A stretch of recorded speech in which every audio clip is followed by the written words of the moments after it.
राधे राधे दोस्तों, आप सभी को जीवित पुत्रिका व्रत की हार्दिक शुभकामनाएं। संतान की मंगल कामना और सुखी जीवन के लिए महिलाएं अश्विन माह के कृष्ण पक्ष की सप्तमी तिथि से नवमी तिथि तक जितिया व्रत रखती हैं। जितिया व्रत को जीवित पुत्रिका व्रत के नाम से भी जाना जाता है। यह व्रत निर्जल रखा जाता है तथा पूर्वी उत्तर भारत में बहुत उत्साह के साथ मनाया जाता है। यूपी, बिहार और झारखंड में जितिया व्रत का विशेष महत्व है। यह व्रत काफी कठिन माना जाता है। धार्मिक मान्यताओं के मुताबिक जितिया व्रत को करने से संतान दीर्घायु होती है और उन पर आने वाला हर संकट टल जाता है। वहीं कहते हैं कि इस व्रत को बीच में नहीं छोड़ा जाता, इसे हर साल करना चाहिए। महापर्व छठ की तरह ही जितिया व्रत का आरंभ भी नहाए खाए के साथ होता है। व्रत के एक दिन पहले नहाए खाए, दूसरे दिन व्रत रखा जाता है और उससे अगले दिन व्रत का पारण किया जाता है। व्रत की शुरुआत नहाए खाए के साथ एक दिन पहले ही हो जाती है। बिहार और पूर्वी उत्तर प्रदेश में जो महिलाएं व्रत रखती हैं, वो नहाए खाए के दिन शाम को पकवान बनाती हैं। रात को सतपुतिया या झिन्नी नाम की सब्जी खाई जाती है, क्योंकि इस व्रत में इस भोजन को करना बहुत ही शुभ होता है। व्रत के एक दिन पहले ही यानी नहाए खाए वाले दिन छत पर या खुली जगह पर कुछ खाना रख दिया जाता है। मान्यता के अनुसार यह खाना चील और सियारिन के लिए रखा जाता है। दूसरे दिन व्रत रखा जाता है और इस व्रत में महिलाएं पानी भी नहीं ग्रहण करती हैं, यह निर्जला रखा जाता है। जब व्रत का पारण करते हैं तभी महिलाएं जल ग्रहण करती हैं। मान्यता है इस व्रत को करने से पुत्र शोक नहीं होता है। महाभारत काल में अश्वत्थामा ने अपने अपमान का बदला लेने के लिए ब्रह्मास्त्र का प्रयोग करके उत्तरा के गर्भ में पल रहे शिशु को मार डाला था। तब भगवान श्री कृष्ण ने सूक्ष्म रूप से उत्तरा के गर्भ में प्रवेश करके उस अजन्मे बालक की रक्षा की थी। उत्तरा ने एक पुत्र को जन्म दिया। वही पुत्र पांडव वंश का भावी कर्णधार राजा परीक्षित हुआ।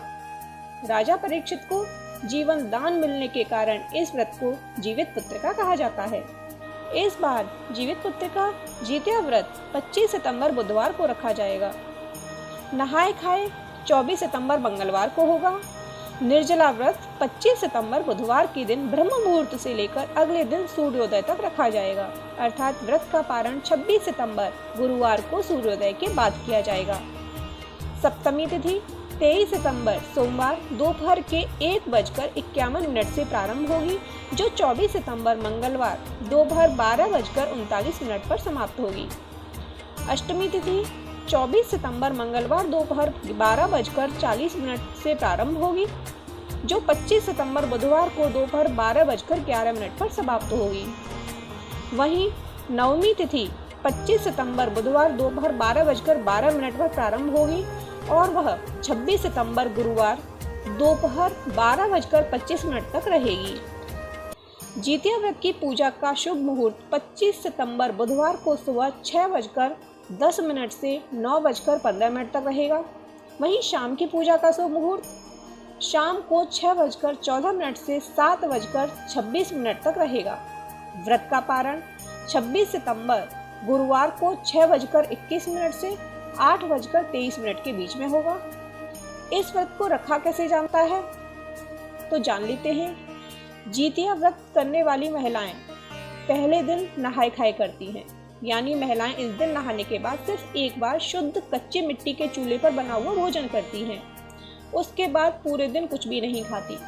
नहाए खाए वाले दिन पानी ग्रहण कर सकते हैं, लेकिन जिस दिन व्रत रखा जाता है उस दिन पानी नहीं पिया जाता, निर्जला व्रत रखा जाता है। जिस दिन निर्जला व्रत रखा जाता है उसे खुरजितिया भी कहा जाता है। खुरजितिया वाले दिन विधि विधान से जीवमुक्त वाहन भगवान की और चील और सियारिन की पूजा की जाती है।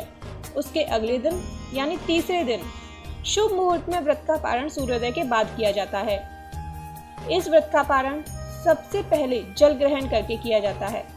उसके बाद महिलाएं अपनी अपनी परंपराओं के अनुसार भोजन ग्रहण करती हैं, यानी कि जिस क्षेत्र में जिस भोजन को ग्रहण करने की परंपरा हो वह उस भोजन को ग्रहण करती हैं। तो आपको हमारी ये जानकारी पसंद आई हो तो प्लीज़ वीडियो को लाइक करें। आपको हमारे इसी चैनल पर जितिया व्रत की कथा भी मिल जाएगी, उसे अवश्य सुनें। धन्यवाद।